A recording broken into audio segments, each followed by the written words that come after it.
Bonjour et bienvenue sur la chaîne Foxball. Tetsuo Shima est le personnage principal du film et du manga Akira. C'est un ado de 15 ans qui a obtenu des pouvoirs psychiques après avoir failli percuter un enfant sur la route avec ses copains motards. Il passe tout le long du film à développer ses pouvoirs et à devenir de plus en plus puissant, au point de se transformer en monstre et créer un nouvel univers. Parce que Tetsuo dans Akira, c'est comme Akira dans Akira, c'est Dieu! Donc ma problématique est la suivante. Comment quantifier la puissance de ce personnage qui n'est rien d'autre qu'une racaille qui se sent plus pisser tellement il lui pousse d'organes? On est y part.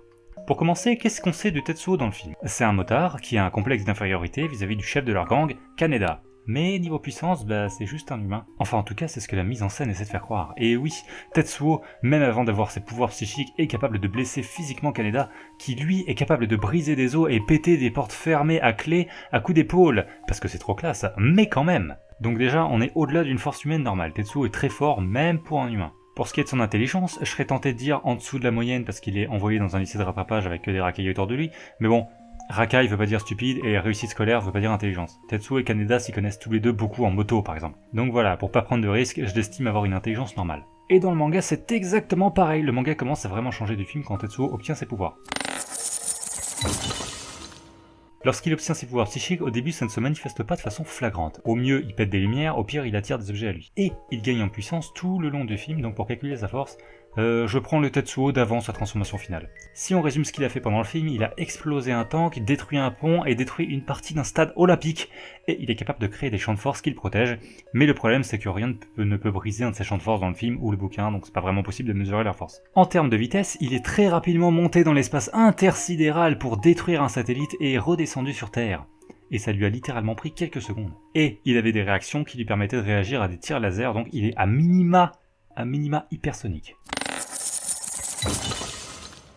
Dans le manga, il est capable de beaucoup plus que ce qu'il fait dans le film avant sa transformation finale. Mais le manga fait 6 tomes, donc il laisse beaucoup plus de temps à Tetsuo pour développer vraiment ses pouvoirs avant de perdre son corps. Déjà dans le film, il a détruit un tank, oh lol.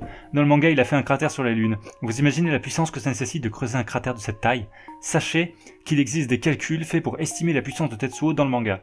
Et la taille de ce cratère vis-à-vis de la Lune permet d'estimer qu'il est au moins capable de détruire un continent avec cette explosion, et il a juste froncé les sourcils. Pour la vitesse, il réagit à des lasers comme dans le film, mais pas seulement. Il est capable de se rendre sur la Lune littéralement en un clin d'œil, donc aussi à considérer qu'il est beaucoup plus rapide qu'il ne l'est dans le film.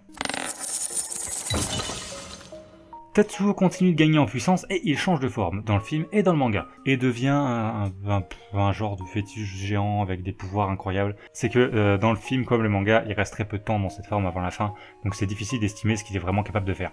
Alors, on pourrait se dire qu'il a à peu près la puissance d'Akira lui-même, et Akira détruit Tokyo en entier au tout début du film. Donc Tetsuo le fœtus est-il capable de détruire Tokyo dans le film? Déjà oui, mais ça se limite pas à ça. Il a créé un nouvel univers à la fin du film, comme du manga. Alors on peut se dire oui, donc il a des pouvoirs de création incroyables, etc. Mais un nouvel univers, ça veut dire qu'il y a eu un Big Bang avant, et qu'il y a survécu. Donc voilà, on peut rien dire d'autre sur le film, donc je vais garder les stats qu'il avait avant en lui mettant juste un niveau de puissance universelle. Parce qu'en vrai, on n'en sait rien de ce qu'il est capable de faire au-delà de ça, c'est le seul truc qu'il fait en étant complètement transformé. Dans le manga, on sait un peu plus de quoi il est capable déjà. Il a créé un Big Bang effectivement, mais là où le film est nébuleux, dans le manga, on le voit qu'il est encore physiquement là quoi. Et on sait aussi qu'il est omniprésent dans ce nouvel univers, il est un avec lui. C'est pas grand chose de plus, mais ça change quand même la donne. Donc voilà, c'est le maximum qu'on peut dire sur les pouvoirs de Tetsuo dans Akira, le film et le manga. J'espère que cette vidéo vous a plu. Si vous voulez voir d'autres estimations de puissance de personnages de fiction, suggérez-les moi dans les commentaires. Bisous.